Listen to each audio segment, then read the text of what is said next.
mereka akan menerjemahkan buku-buku salaf juga. Bahkan mereka mengajarkan buku-buku salaf, buku Syekh Muhammad bin Shalih Al-Utsaimin, buku-bukunya Syekh bin Baz, bahkan buku-bukunya Syekh Muhammad bin Al-Wahhab, mereka yang cetak.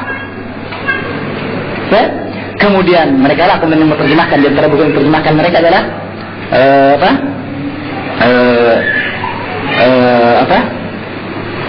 At-Tibyan Syarah Nawaqidil Iman, penjelasan tentang pembatal-pembatal keislaman. Ini diterjemahkan oleh mereka, orang-orang dari jamaah Islamnya ini. Maka mereka ada, tapi mereka orang apa? Salafiyah. Mereka orang gimana? Salafiyah. Maka tuduhan pada dakwah salaf bahwa mereka irhabiyun, kelompok teroris, adalah kelompok tuduhan yang tidak berdasar dan tidaklah diinginkan di dalamnya kecuali talbis. Sekali lagi. Kemudian tuduhan yang lain, tuduhan bahwa mereka tidak punya keadilan dan tidak punya sikap insaf. Di agama adli wal insaf, tidak adil dan tidak insaf. Juga tuduhan bahwa mereka ini jafa, mereka orang-orangnya ketus. Sementara wasahibu, kata mereka, syai'un min dha'fi ta'abbud. Ditambah lagi ada pada mereka bentuk kelemahan dalam ibadah. Kelemahan dalam ibadah gitu. Artinya bahwa mereka tidak kuat beribadah, tidak bersemangat gitu. Itu tuduhan mereka. Dan yang terakhir bahwa mereka mengatakan bahwa at-tasammi bis salafiyah bid'ah. Penisbahan kepada manhaj salaf adalah bid'ah. Dan kita ingatkan kembali bahwa saya uraikan bid'ah, syubhat-syubhat mereka ini, tapi sebenarnya dia lebih tepat disebut sebagai iftira, kedustaan dan kebohongan. Dan kita paparkan karena bahwa sebagian dari syubhat-syubhat yang telah dibatalkan dan dibantah. Adapun yang kita ingin ambil sebagai contoh dan sebagai bentuk perkara yang dengannya kita anggap mewakili tuduhan-tuduhan miring kepada dakwah salaf, yang itu terpulang dari keadaan orang-orang yang ingin menyamarkan dakwah salaf atau kemudian tidak tahu akan hakikat manhaj salaf, adalah kita ambil 7 perkara. Yaitu masalah yang pertama adalah tasyaddud, tuduhan kepada ahlu sunnah salafin bahwa mereka tasyaddud. Maka kita ingatkan bahwa tasyaddud ini perlu didudukkan kepada permasalahannya. Jika yang dimaksud dengan tasyaddud adalah dakwah kepada tauhid,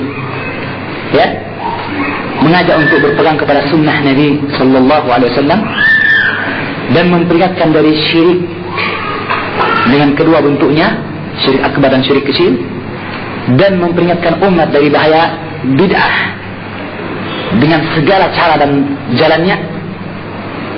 Jika ini disebut sebagai bentuk tasyaddud, maka kita mengatakan bahwa kalau begitu orang yang pertama disebut sebagai mutasyaddid adalah para ulama salaf, bahkan para nabi dan rasul. Para nabi dan rasul.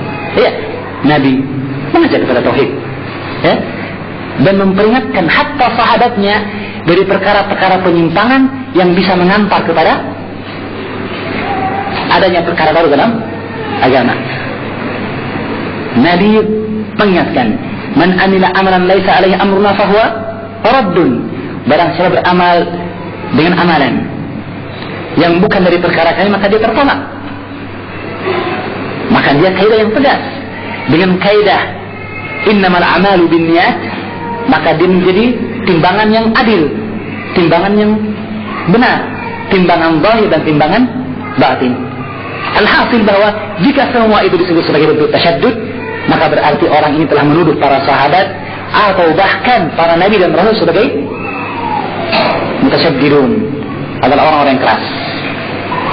Maka kita ingatkan mereka untuk rujuk dan bertobat kepada Allah Subhanahu wa ta'ala. Adapun jika tasyaddud yang diinginkan, adalah at-ta'abbud bi ghairi hajjin min Allah, adalah bentuk beribadah dengan selain petunjuk Allah Subhanahu wa ta'ala, mukhalifan li sunnati nabihi sallallahu alaihi wasallam, menyelisih sunnah Nabi sallallahu alaihi wasallam, atau bahwa dia adalah al-mubalaghah wal mujawazatul haddi fil madhi wal qadhi, dia adalah bentuk berlebih-lebihan dan pelampauan batas terhadap memuji dan mencela. maka kita mengatakan na'am, salafiyun, ahlus sunnah wal jamaah adalah orang yang paling tegas dalam hal ini, dan mereka menghindarkan diri dari perkara seperti itu. Ya, kenapa? Karena bahwa ta'abbud dengan selain petunjuk Nabi sallallahu alaihi wasallam adalah bentuk perkara yang mengurangi kesempurnaan tauhid, bahkan bisa sampai membatalkan tauhid. Allah mengatakan, "Alahum syuraka syara'u lahum min ad-din ma lam ya'zan bihi Allah." Apakah ada bagi mereka tandingan-tandingan yang mensyariatkan bagi mereka agama yang tidak Allah izinkan? Allah berfirman, "Ittakhadhu ahbarahum wa ruhbanahum arbaban min dunillah wal masih ibn Maryam." Dan mereka menjadikan ahbar, orang-orang alim di antara mereka, dan rahib, orang-orang yang zuhud, ahli ibadah di antara mereka, arbaban min dunillah. Apa itu? Kapan terjadi? Ketika kita mengikuti perkataan seseorang yang menghalalkan apa yang diharamkan dan mengharamkan apa yang dihalalkan, dan kita taat kepadanya. Ya kan? Dalam hadis sahih riwayat Tirmidzi, ketika Adi bin Hatim bertanya kepada Nabi sallallahu alaihi wasallam bahwa lasna na'buduhum, kami tidak menyembah mereka wahai Nabi sallallahu alaihi wasallam. Maka Nabi sebutkan sifat, yaitu penghalalan mereka akan perkara yang haram, dan pengharaman mereka akan perkara yang halal, dan ketaatan pengikut-pengikut mereka. Apa kata Adi bin Hatim? Kalau itu, na'am. Maka kata Nabi, tilka ibadatukum iyyahum, itulah ibadah kalian kepada mereka. Maka menyembah dengan selain petunjuk Nabi sallallahu alaihi wasallam, itulah hakikat tasyaddud. Ya? Dan berlebih-lebihan dalam perkara melebihi apa yang diatur oleh syariat. Nabi mengatakan, "Wala yushadda hadzal din illa ghalabah. Wala yushadda hadzal din ahadun illa ghalabah." Tidaklah seseorang memaksakan agama ini kecuali Allah akan mengalahkannya. Maka seseorang haruslah bersikap tenang. Jika dalam ibadah yang dia asalnya disyariatkan, kita tidak boleh berlebih-lebihan, bagaimana pula kita ingin beribadah perkara yang tidak disyariatkan, kan? Ahlus sunnah sampai menjaga ibadah mereka yang disyariatkan agar tidak berlebih-lebihan. Ya, oleh karena itu para ulama mengingatkan dalam penjelasan tentang hadis, "Faman ittaqa syubhat faqad sabara li dinihi wa irdihi." Barang siapa menjauhkan perkara yang syubhat yang samar, maka dia telah menjaga agama dan kehormatannya. Di antara penjelasan akan perkara-perkara yang syubhat tersebut adalah perkara yang berkaitan dengan perkara yang halal, perkara yang boleh dilakukan. Tetapi kalau menyibukkan dari perkara yang sunnah, apalagi melalaikan dari perkara yang wajib, maka apa yang dilakukan? Tinggalkan. Faman waqa fi syubhat waqa fil haram. Jika dia masuk ke dalam perkara itu, maka dia terjerumus dalam perkara yang diharamkan Allah Subhanahu wa taala. Ketika Nabi sallallahu alaihi wasallam masuk ke rumahnya Aisyah, dan dekat Aisyah ketika itu ada seorang wanita, maka dia mengatakan, "Man hadhihi?" Siapa dia? Maka Aisyah menyebutkan bahwa dia adalah salat malam dan sebagainya. Dia menyebutkan bentuk ibadahnya. Maka Nabi justru kemudian mengingatkannya, ya, mengingatkan wanita tersebut untuk apa? Ahabbul a'mali ila Allah adwamuha wa in qalla. Sebaik-baik amal yang paling dicintai oleh Allah Subhanahu wa taala adalah yang rutin senantiasa meskipun sedikit. Kenapa? Kalau banyak meskipun dia kebaikan, terkadang melalaikan dari kewajiban yang lain yang boleh jadi lebih wajib kita lakukan, ya. Maka menyibukkan diri dengan perkara-perkara yang meskipun dia halal tidak boleh kalau sampai melalaikan perkara yang wajib, yang sunnah apalagi yang wajib. Demikian pula dari perkara ketaatan itu, ya. Ketika dia ketaatan syar'i disyariatkan, seperti masalah puasa Daud dan sebagainya disyariatkan. Tapi kalau perkara itu kita lakukan menyebabkan kita kemudian berbuat jafa dari ibadah, akhirnya bosan dengan ibadah, na'udzubillah min dzalik, ya kan? Nah, kalau begitu lebih baik yang pertengahan tadi, adwamuha wa in qalla, kita continue. Dan yang qalil tadi lebih mungkin kita untuk mudawamah dibanding yang kapasitasnya besar, dan bahwa yang besar lebih mendatangkan rasa jemu ketika mengamalkannya. Sehingga Ibnu Taimiyah rahmatullah alaihi menyebutkan di antara fawaid dan faedah, jadi di antara faedah adanya waktu-waktu yang diharamkan dari 3 waktu itu adalah agar kita kemudian beristirahat dari ibadah. Karena kalau kita terus menerus ibadah, dikhawatirkan ketika datang kewajiban kita sudah capek, sudah futur. Jika ahlus sunnah memperingatkan dari berlebihan dalam perkara ibadah yang disyariatkan, ya kan? Ibadah yang disyariatkan, dilarang dari perkara seperti itu. Apalagi membiarkan orang lain berbuat perkara ibadah yang tidak disyariatkan. Apa mungkin ahlus sunnah seperti itu? Tidak, hasya wa kalla, tidak mungkin. Tidak mungkin. Oleh karena itu, apakah mereka disebut mutasyaddid? La, tidak.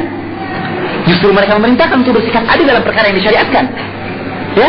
Dan kalau begitu, tidak mungkin mereka memerintahkan untuk berbuat perkara yang tidak disyariatkan meskipun dengan alasan ibadah. Kita tahu definisi ibadah adalah bentuk tariqatun fid din mutakhara. Tudah syariah yuqsadu bisuluki 'alaiha al-mubalaghah fi at-ta'abbud. Jadi berlebihan dalam ibadah itu tujuannya. Bid'ah pun tujuannya beribadah, tapi tidak disyariatkan. Sedangkan yang disyariatkan dijaga dan diatur oleh ahlus sunnah agar tidak sampai melalaikan apa yang lebih utama, ya kan? Apalagi yang tadi. Maka tidak. Demikian pula perkara yang kedua. Itu apa? Al-mubalaghah fi dhammi wal qadah. Berlebihan dalam mencela atau memuji. Jika Nabi mengatakan sallallahu alaihi wasallam, la tatruni kama atat an-nasara Isa ibn Maryam, janganlah kalian memuji aku berlebihan seperti Nasara memuji Isa ibn Maryam.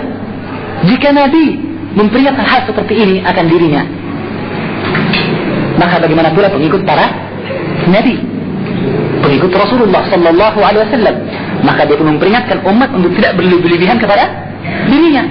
Dan syiar mereka adalah perkataan Malik bin Anas, Imam Darul Hijrah, ketika dia mengatakan kullun yu'khadhu wa yurad illa sahibu hadil qabr. Semua orang diambil perkataannya dan diterima kecuali pemilik kubur ini. Wa asyara bisababatihi nahwa al-hujrah. Dan dia berisyarat kepada kamarnya Aisyah, tempat kubur Nabi sallallahu alaihi wasallam. Alhasil bahwa mereka tidak berlebihan dalam memuji. Sebaliknya mereka pun tidak berlebihan dalam mencela, dalam merendahkan seseorang. Kenapa? Mereka menjadikan dalam pandangan mata mereka, di hadapan mata mereka adalah bihasbi imri'in minasyarr ay yahqira akhahu muslim. Cukuplah kejelekan bagi seorang muslim merendahkan saudaranya muslim yang lainnya. Maka mereka mengatakan hadis tersebut. Tetapi sekali lagi diingatkan, di sisi yang lain mereka tetap menegakkan nasihat. Mereka tetap menjalankan tawasaw bil haqq, tawasaw bis sabr, dengan uslub dan aturan yang sesuai dengan manhaj salaf. Nah, tetapi kemudian orang yang tidak paham melihat bahwa ya kewajiban ukhuwah tidak boleh memperingatkan saudara kita dari kesalahan, membiarkannya dalam kesalahan itu salah. Jika Nabi dalam hadis Abu Dawud mengatakan al-mu'minu akhul mu'min, al-mu'minu mir'atul mu'min, seorang mukmin yang lainnya, seorang mukmin adalah cermin bagi saudaranya yang lain, ya kan? Maka itu mewajibkan bahwa cermin menampakkan kepada saudaranya apa yang ada pada saudaranya itu kesalahan dan kejelekan, ya kan? Itu cermin yang jujur, itu cermin yang betul-betul diharapkan. Seseorang yang mencari cermin yang jika menampakkan dirinya yang penuh dengan arang, tampak gagah, adalah orang yang tertipu dengan kesenangan sesaat. Ya, di situ di depan cermin dia gagah.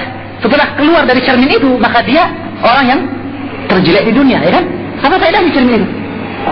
Kalau begitu tidak laku cermin itu, tidak usah dibeli. Cermin yang terbaik adalah cermin yang menampakkan diri kita apa adanya. Nabi mengingatkan setelah mengatakan al-muslimu akhul muslim, al-muslimu mir'atul al-mu'minu akhul mu'min, al-mu'minu mir'atul mu'min. Disebutkan masalah cermin setelah masalah ukhuwah. Maka hakul ukhuwah adalah kita saling menasihati dan mengingatkan. Nah, apakah itu bentuk tasyaddud? La, tidak. Ya? Maka yang tidak boleh adalah berlebihan memuji, berlebihan untuk qadah, menjelekkan. Tidak. Tetapi kita bersikap adil, menyebutkan apa adanya, menjelaskan kebatilan yang ada dan penyimpangannya, dan mengingatkan saudara kita dengan uslub-uslub bil hikmati wal mau'izatil hasanah wa jidal billati hi aslan, dan dengan metode-metode yang disebutkan oleh para ulama salaf. Terkadang menyebutkan namanya, terkadang menyebutkan sifatnya, dan tasrih bil asma, menyebutkan namanya dalam forum dalam rangka nasihat adalah perkara yang disebutkan pula oleh para salaf dalam muamalah mereka. Walaupun kita tidak mengingkari dan mengatakan yang terbaik adalah tidak menyebutkan namanya, tetapi semuanya uslub Nabi sallallahu alaihi wasallam. Maka al-hikmah adalah meletakkan sesuatu pada tempatnya. Wallahu a'lamu bishawab. Jadi kalau begitu, julukan bahwa ahlus sunnah mutasyaddidun, orang yang berkeras dan berlebih-lebihan, apakah benar? Tidak. Karena tasyaddud hanya ada pada dua perkara. Pertama adalah beribadah kepada Allah dengan selain petunjuk Allah. Ya, itu tasyaddud.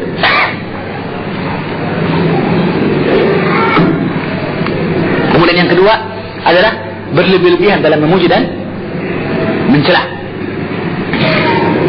Kemudian di antara syubhat yang lain adalah bahwa mereka yaktabuna wa yasubuna ulama, bahwa mereka mencela dan menggibahi para ulama. Nah, tentang menggibahi dan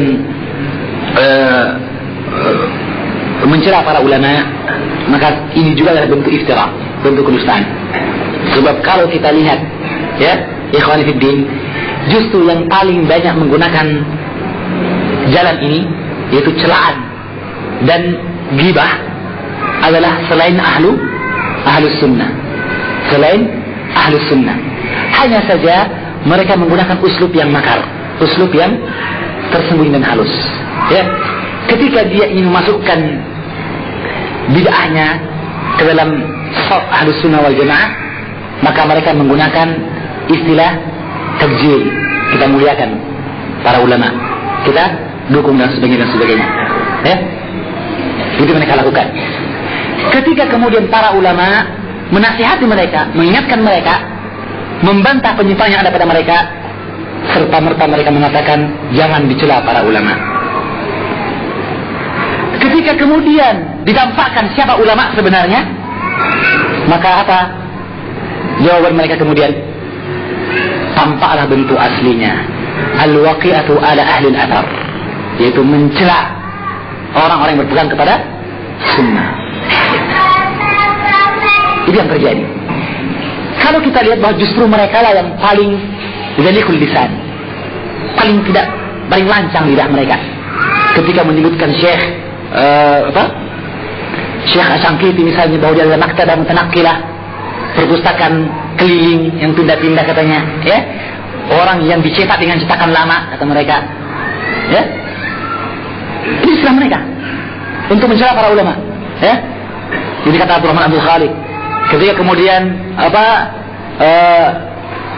Muhammad Surur mengatakan bahwa ya buku-buku akidah yang ada sekarang hanya berisi nusus al-jasah, nas-nas yang kering, tidak punya roh kata mereka, ya, yang boleh diambil pula oleh Salman, yang dibantah oleh Syekh Rabi. Terkadang seperti ini pula, ya, tentang masalah wa yusahibu syai'un min ba'd ta'abbud kata dia tadi, ya. Maka ketika mereka melancarkan serangan-serangan perkataan yang jelek dan tidak senonoh kepada para ulama, mereka mengatakan inilah naqdud dati, ini otokritik, ini nasihat untuk tidak mengkutuskan ulama. Itu bahasa mereka, ya.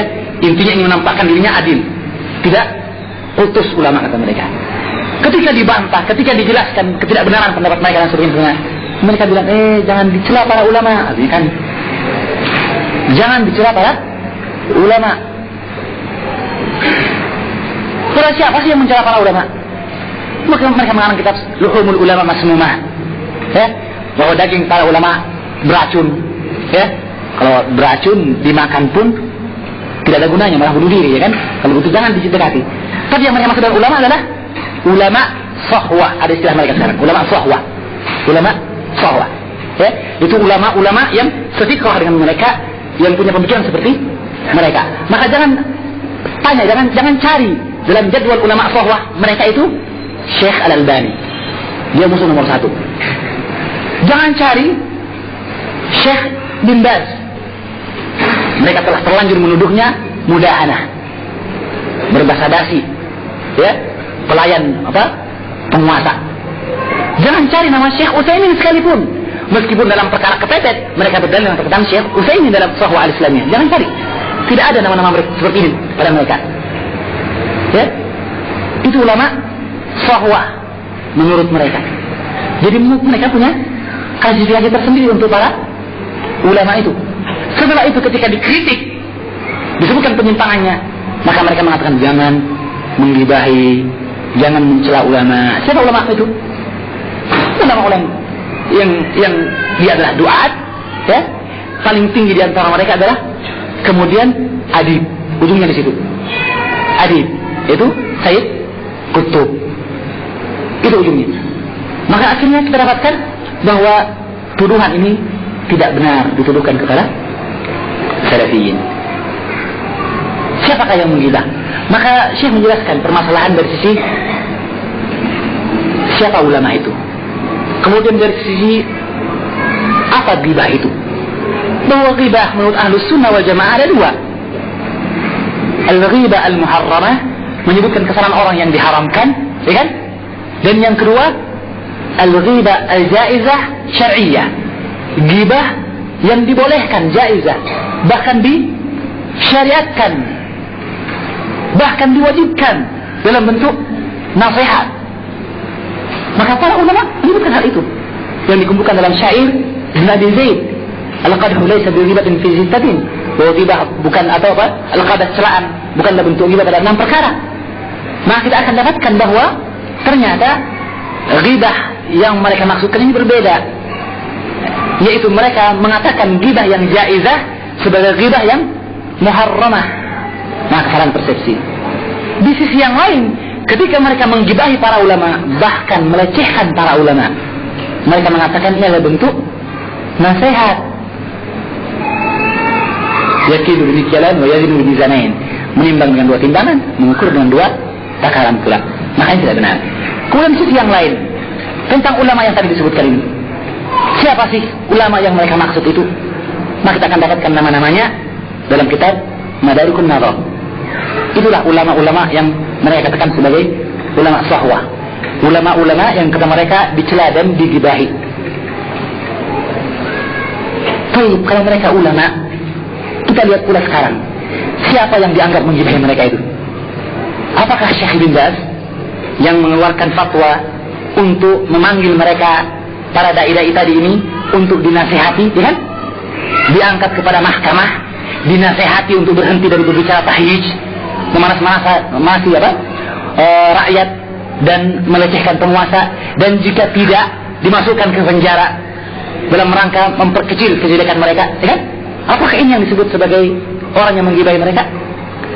Atau Syekh Abdul Muhsin Al-Abbad yang memberikan muqaddimah atas buku tersebut, atau pula Syekh Al-Albani, atau semua ulama Ahlus Sunnah wal Jamaah yang menegakkan wajibun nasihat, kewajiban memberikan nasihat kepada mereka, apakah mereka disebut sebagai orang yang menggibahi?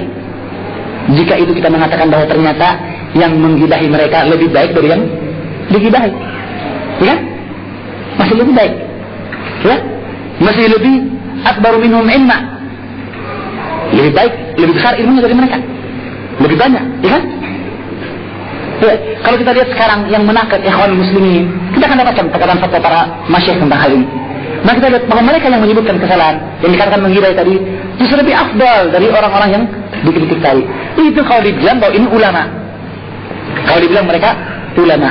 Dan ternyata jika kalau Imam Ibn Abdul Bar menjelaskan bahwa sesungguhnya salaf itu senantiasa mereka saling mengingkari, saling menasihati bahwa yang saghir al-kabir la yartafi an as-saghir, bahwa yang besar tidak pernah merasa sombong dari yang kecil, dan bahwa wala yamnauna as-saghir, dan mereka tidak pernah menghalangi ulama yang lebih kecil, mungkin lebih muda usia, lebih sedikit ilmunya ini, dari apa? Tidak pernah mereka menghalangi mereka dan melarang mereka untuk ayantiqa bil haqqi idza alimahu, untuk mengucapkan kebenaran jika mereka tahu. Jika itu keadaan salafus saleh, selesai permasalahan.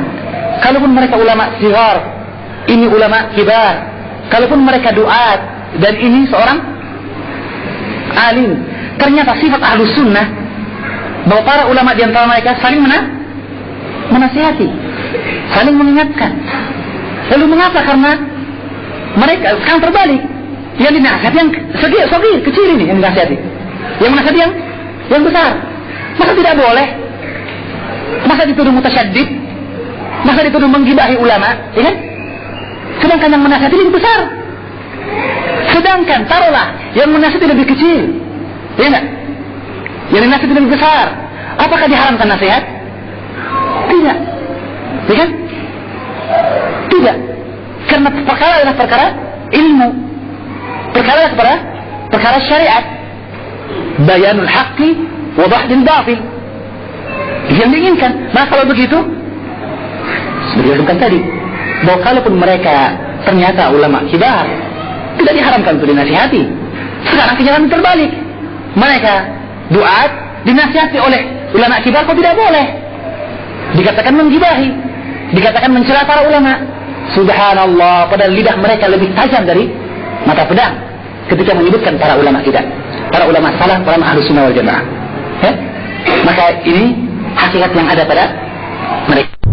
Cara yang ketiga yang penting pula, dan semua perkara penting insyaallah, adalah bahwa mereka menuduh ahlus sunnah bahwa mereka la yahtamuna bi ahwalil muslimin, tidak perhatian, tidak peduli akan keadaan kaum muslimin, ya, dengan maksud bahwa mereka ingin menampilkan diri mereka lah yang paling perhatian kepada perkara kaum muslimin, dengan istilah mereka fiqhul waqi', fiqhul jara'id wal majallat, itu istilah mereka. Dan kemudian bahwa mereka sesungguhnya dengan perkataan mereka menyebutkan bahwa mereka ini tanggap terhadap kebutuhan masyarakat, memperhatikan keadaan yang terjadi pada umat. Mereka kadang bahkan tidak malu untuk berdalil dengan hadis yang palsu, man lam yahtammu bi amril muslimin falaysa minna, ya. Itu pun kalau memang dikatakan mereka memberikan perhatian kepada perkara kaum muslimin. Sekali lagi kita ingatkan, wa bid'ah fiqhul waqi', bid'ah fiqhul waqi' di antara bid'ah yang diangkat oleh Sururiyah Qutbiyah. Apa tujuannya? Bahwa mereka menyadari jika mereka bersaing, jika dikatakan persaingan, ya, tanda kutip ini, jika mereka bersaing dengan ulama ahlus sunnah wal jamaah, maka mereka tidak mungkin. Kenapa? Karena ulama ahlus sunnah hayatumun al-ilm.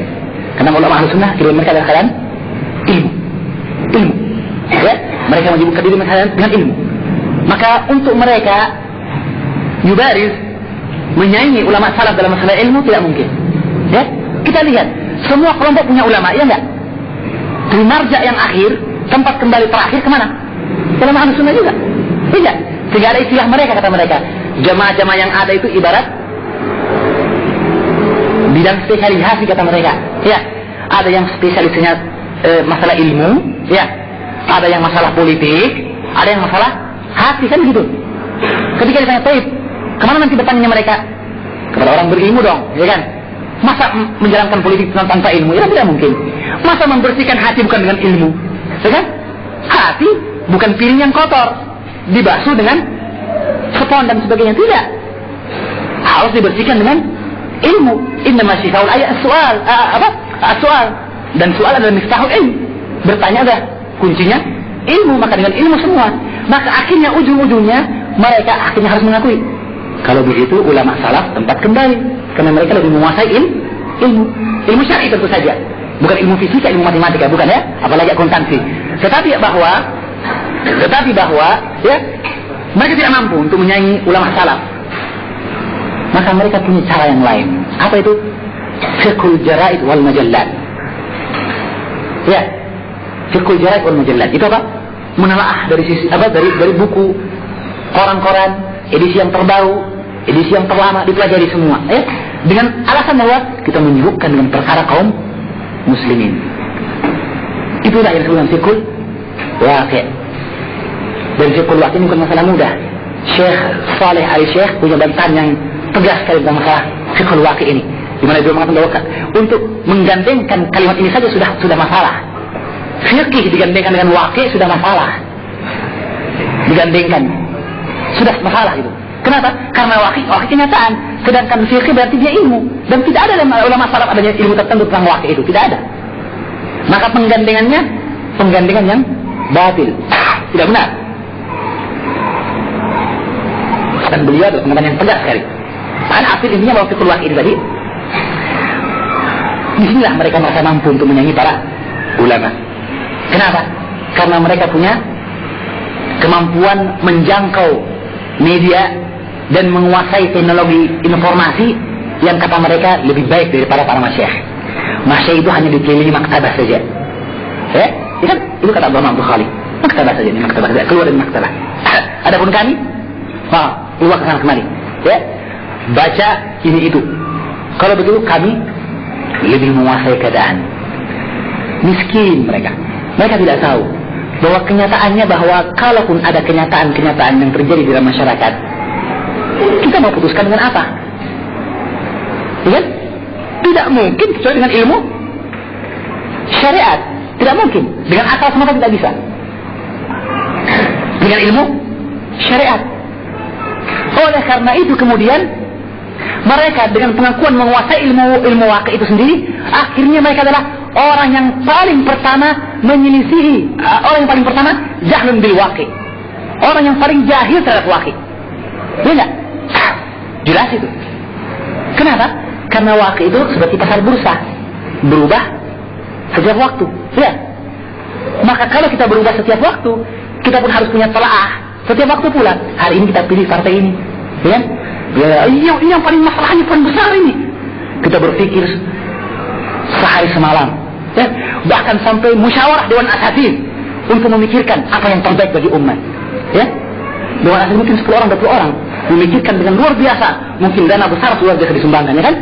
Habis tenaga luar biasa memikirkan mana yang bisa menyuarakan kaum muslimin. Sementara dengan jumlah 10 orang juga peminum khamar, gagal 10 suara yang diinginkan dari orang yang berpikir cemerlang tadi, iya enggak? Apakah itu fikun bil waqi? Iya. Kita tanya, apakah itu fikun bil waqi? Apakah itu kepahaman atas kenyataan yang terjadi? Jujur kita tanyakan. Kita berpikir setengah mati, sebulan penuh, sampai setelah baru pemilu baru kita pikir, kita dukung Pak. Padahal kita dukung orang ini, ya kan? Terakhir baru kita bicara seperti itu. Kita artinya mereka, ya, bicara. Terakhir, setengah mati dia mikir, mau kemana, keuntungan manfaatnya, mudaratnya. Mungkin mereka jujur berpikir, bukan dimingi-mingi oleh uang atau dagang sapi, tidak, jujur. Tapi sekali lagi, masalahnya bukan kembali kepada syariat, ya kan? Ya, maka kita berpikir setengah bulan, kemudian setelah itu menginginkan apa yang kita sangka terbaik bagi umat, dibatalkan oleh orang yang baru bangun tidur, datang ke tempat acara dan nusuk lawan kita. Apa yang terjadi? Hilang suara kan? Hilang ya akhi. Coba pikirkan dengan baik. Apakah ini fikun bil waqi? Maka orang yang mengaku yadai ilmu fiqh al-waqi, mengaku tahu fiqh al-waqi, kita akan dapatkan mereka orang yang paling mudah terseret oleh kenyataan yang ujungnya adalah bodoh terhadap kenyataan. Jahlun naqi', kejahilan yang luar biasa. Alhamdulillah. Kenapa? Karena tadi waqi ditimbang dengan hamasah. Ya kan? Sekali lagi kita ingatkan, ya, kita membedakan antara orang yang memilih fatwa ulama di atas husnuzan, persangkaan yang baik, dengan manhaj yang jelas dari manhaj salaf, dengan orang yang sekedar mencari fatwa ulama untuk membenarkan sikap dan pilihan mereka. Ya? Sekarang kita dapatkan. Kira-kira pilihan terakhirnya apa? Ya.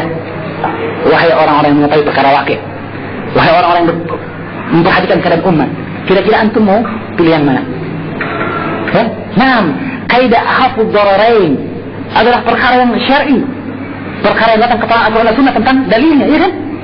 Tetapi perkaranya dah dipulangkan itu kepada mafasid, mafsadah dan maslahah dengan pertimbangan syar'i.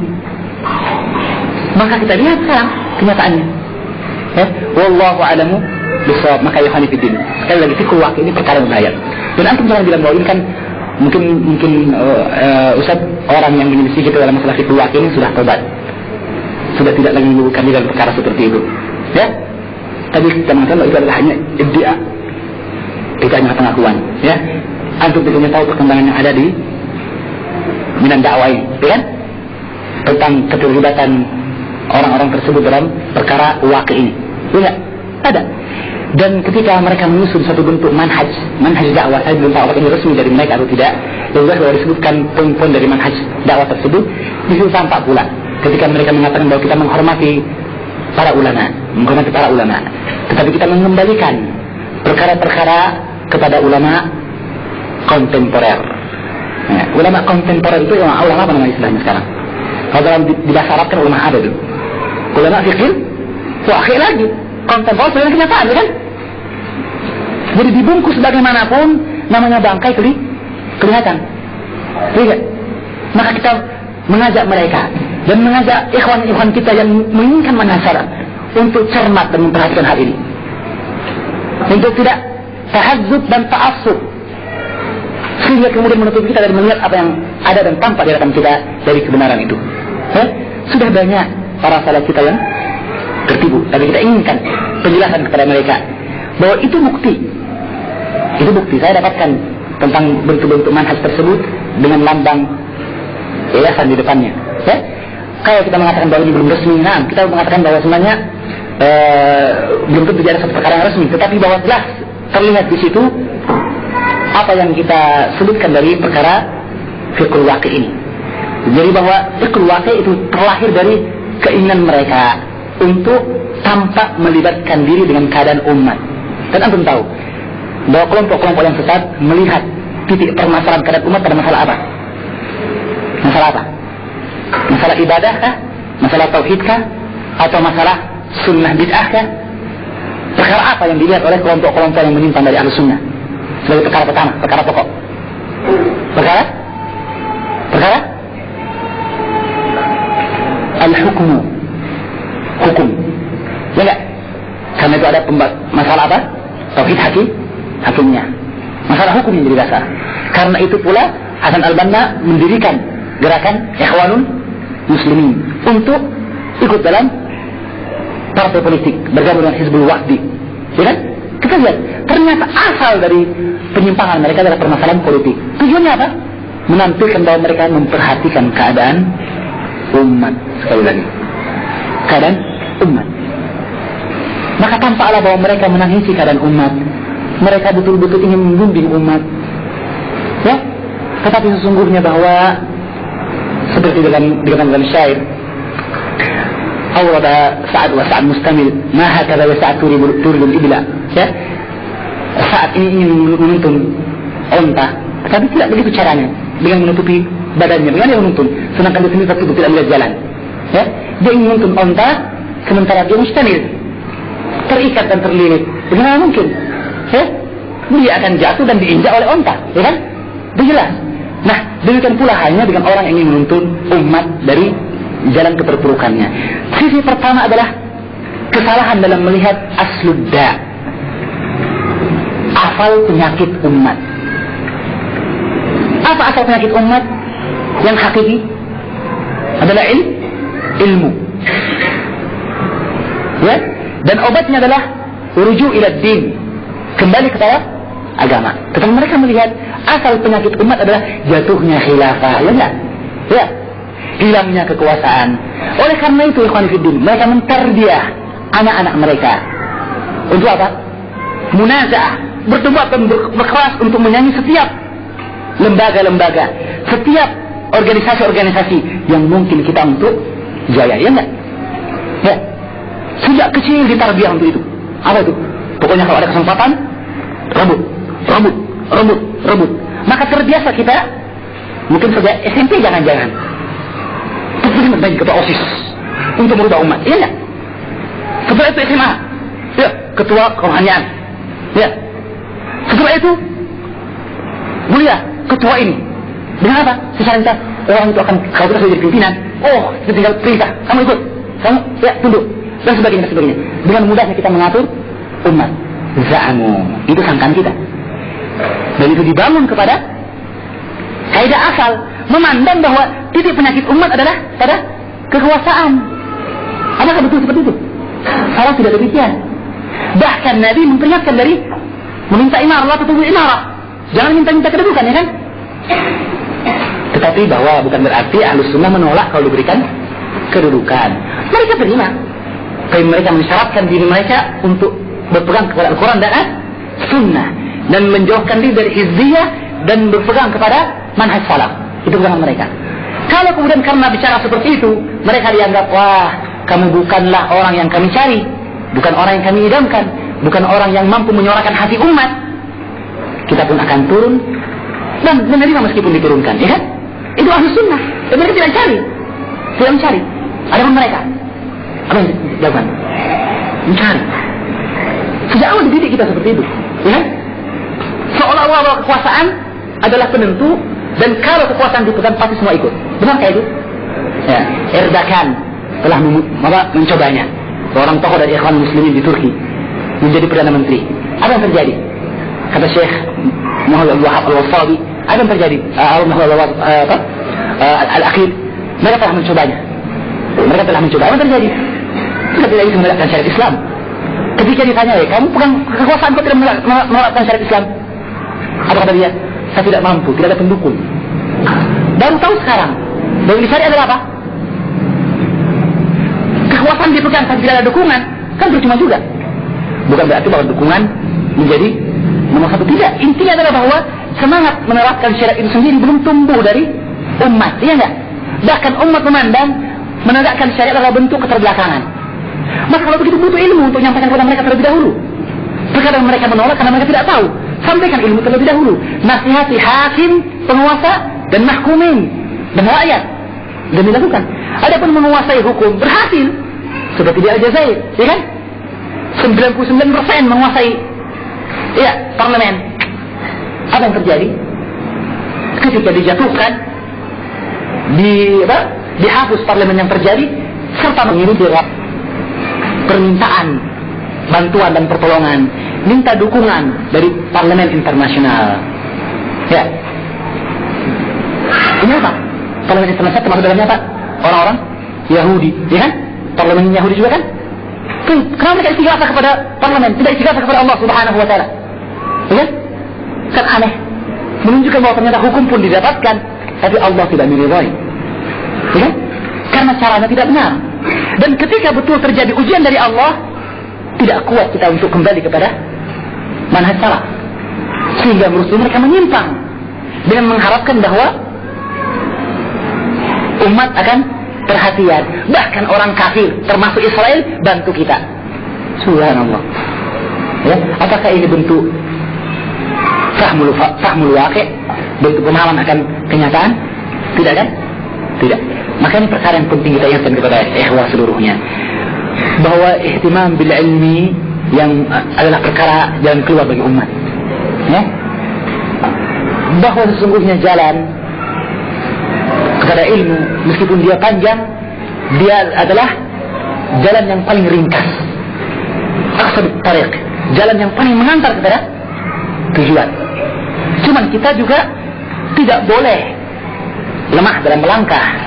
Seperti kata Imam Al-Qayyim, man istatala at-tariq da'ufa mashyuhu. Barang siapa menganggap jalannya panjang sekali, maka dia akan lemah jalannya. Mulai sedikit demi sedikit, ya? Ya, jalan ilmu inilah yang paling benar ternyata.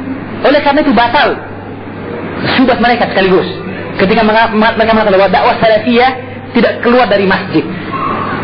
Tidak keluar dari masjid, ya? Dakwah salafiyah tidak bisa ditemukan di pasar, kata mereka. Ya, kata mereka. Dakwah salafiyah tidak ditemukan di tempat-tempat musyawarah, kata mereka. Hanya ditemukan di masjid. Tidak ditemukan di hotel, tidak ditemukan di ini, di pinggir pantai dan sebagainya. Ya, itu tuduhan mereka. Ya, sekali lagi ini terlahir dari ketidakpahaman akan penyakit yang sesungguhnya, asludda. Sehingga ketika melihat jalan keluarnya pun terjadi perbedaan. Mereka menganggap adalah bentuk jalan keluar bagi keterpurukan umat adalah menyibukkan diri dengan perkara-perkara yang terjadi, ya, terjun ke semua bidang untuk dalam rangka meraih simpati, dukungan, dan menunjukkan perhatian kepada umat. Nah, bukan berarti kita mengatakan bahwa sudah tidak peduli dengan keadaan umat. Tapi artinya bahwa kepedulian yang hakiki akan umat adalah dengan menyebarkan ilmu. Menyebarkan ilmu. Bukan dengan diatur oleh umat. umat sekarang sedang buat kegiatan ini, ya, kita pun menyesuaikan diri untuk memenuhi kebutuhan umat. Besoknya belum selesai, kita memikirkan cara yang paling jitu untuk umat tersebut, ya kan? Ternyata faedah yang kita inginkan dari acara kita tadi belum diambil oleh mereka. Mereka sudah buat masalah baru lagi. Ustaz, bagaimana kalau kita buat begini juga? Ini belum dijalankan dengan benar, belum dirasakan faedahnya, sudah pindah ke proyek baru lagi. Jadilah mereka dari proyek ke proyek. Apa yang terjadi? Apakah ini jalan keluar bagi umat? Tidak. Kenapa? Karena sekali lagi bahwa ghayatu an-nas, apa? Ridha an-nas ghayatun la tudrak. Tujuan untuk meraih keridhaan manusia itu tidak mungkin. Tidak bisa kita raih semuanya, ya. Adapun mencari keridhaan Allah adalah keterangan yang paling mudah, cara yang paling jelas, dituntun oleh syariat. Kalau begitu, kita kembali kepada syariat. Kita pernah dengarkan perkataan seseorang yang mengatakan bahwa ya, para ustadz-ustadz ini harusnya jangan menyibukkan dengan masjid saja atau mengisi di pondok. Ya, sibukkanlah diri dengan daurah di sini, daurah para pengusaha, daurah para ini, daurah para ini, para ini. Adapun masalah taklim di masjid, adapun masalah pelajaran di ma'had, itu bisa diganti oleh santri. Ya, kita lihat apa yang diinginkan dari kalimat ini, sama yang bukan yang tadi. Ya, diharapkan kepada para asatidz, kepada para masyayikh untuk meninggalkan halaqatul ilmi dan menyibukkan diri dengan perkara-perkara yang kemudian akhirnya mereka larut dalam perkara tersebut. Sekali lagi, untuk mencari dukungan bagus, ya. Tetapi bahwa itukah hakikat yang kita inginkan? Tidak, ya. Yang hakikat yang kita inginkan adalah ilmu. Ya, bukan tersibukkan dengan bentuk-bentuk acara yang seperti itu. Kenapa? Karena acara yang disediakan itu banyak sekali. Tidak mungkin kita penuhi semua. Tapi ketika kita menyebutkan dengan ilmu, maka kita mampu memenuhi apa yang dibutuhkan oleh umat ketika telah tercetak para du'at ila Allah di atas manhaj salaf. Ya? Maka ya ikhwani fiddin rahimakumullah, maka dengan itu kita jelaskan pula tentang perkara yang berkaitan dengan dakwah salafiyah, bahwa dakwah mereka tidak keluar dari masjid, ya. Kalau kita lihat bahwa sesungguhnya hakikat dakwah itu adalah di masjid, ya enggak? Lihat keterangan Anas bin Malik tadi, ya. Demikian pula keterangan dari Mihran